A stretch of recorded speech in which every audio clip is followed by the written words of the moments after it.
साथियों, जय भीम। भीम चर्चा करने वाली महिलाओं के लिए हमारी तरफ से एक गीत प्रस्तुत है।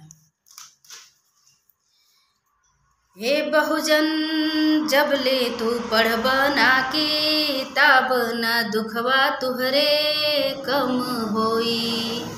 हे बहुजन जब ले तू पढ़बा ना किताब, न दुखवा तुहरे कम होई। पापी अछूत दिहले बनाई, धन धरती लिहले कब जाई। पापी अछूत दिहले बनाई, धन धरती लिहले कब जाई। जीवन कई दिहले बड़ा दुख दाई, ना दुखवा तुहरे कम होई। ए बहुजन जब ले तू पढ़बा ना किताब, न दुखवा तुहरे कम होई। खेत खलिहान त नइखे पास, नाही रुपया धन बापास। खेत खलिहान त नइखे पास, नाही रुपया धन बापास। तुहसे सब कुछ त छीन ले बेईमान, न दुखवा तुहरे कम होई। ए बहुजन जब ले तू पढ़बा ना किताब, न दुखवा तुहरे कम होई। पशु स जिंदगी रहे हमार, पापी दुखवा दिहले अपार। पशु स जिंदगी रहे हमार, पापी दुखवा दिहले अपार। जबरन पूर्वज पहिनले मुँह में हाड़ी, न दुखवा तुहरे कम होई। ए बहुजन जब ले तू पढ़बा ना किताब, न दुखवा तुहरे कम होई। कान में गर्म शीशा दे डाल, गर्म किल मुँह में देवे डाल। कान में से गर्म शीशा दे डाल, गर्म किल मुँह में देवे डाल। पूर्वज सदियों से सहले अपमान, न दुखवा तुहरे कम होई। ए बहुजन जब ले तू पढ़बा ना किताब, न दुखवा तुहरे कम होई। महात्मा गौतम बुद्ध जब अइले, मानवता के संदेश दिहले।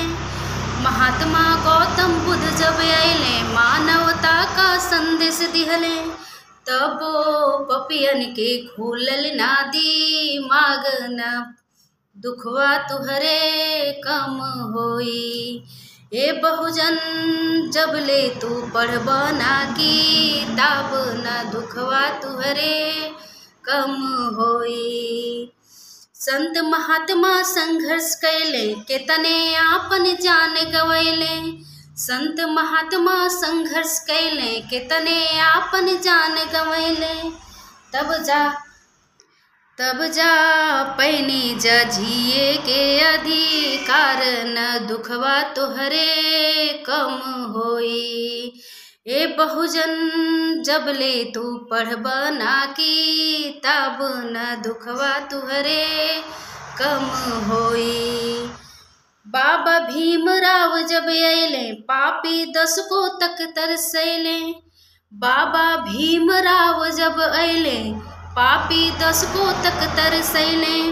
उनके पढ़े के मिलल ना स्कूल, न दुखवा तुहरे कम होई।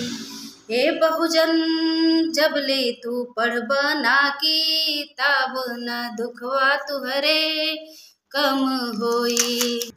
अंग्रेजन के मिलल साथ, उनके मन में जागल आस। अंग्रेजन के मिलल साथ, उनकी मन में जागल आस।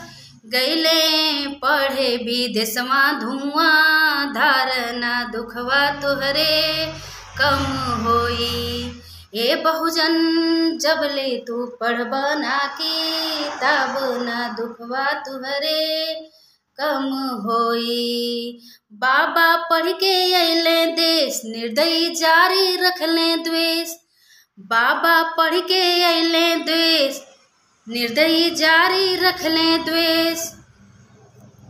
लेकिन पाई गईले लिखे के विधान, तुहरे कम होई। ए बहुजन जब ले तू पढ़ब ना किताब न दुखवा तुहरे कम होई।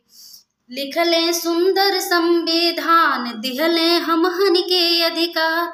लिखले सुंदर संविधान दिहले हमहन के अधिकार। ओही से भैनी जा सीएम क पता न दुखवा तुहरे कम होई। ए बहुजन जब ले तू पढ़ब ना किताब न दुखवा तुहरे कम होई। जिंदगी भर कैले संघर्ष उन्हीं से बाई उत्कर्ष। जिंदगी भर कैले संघर्ष इन्हीं से बाई उत्कर्ष। लिहले हमहन अछूतवन के भार न दुखवा तोहरे कम होई। ए बहुजन जब ले तू पढ़ब ना किताब न दुखवा तुहरे कम होई। दिहले शिक्षा रूपी मंत्र पढ़ पढ़ावा अपन वंश। दिहले शिक्षा रूपी मंत्र पढ़ पढ़ावा अपन वंश। नाता फिर से तू हो जइब अछूत ना दुखवा तुहरे कम होई। ए बहुजन जब ले तू पढ़ब ना किताब न दुखवा तुहरे कम होई। ए बहुजन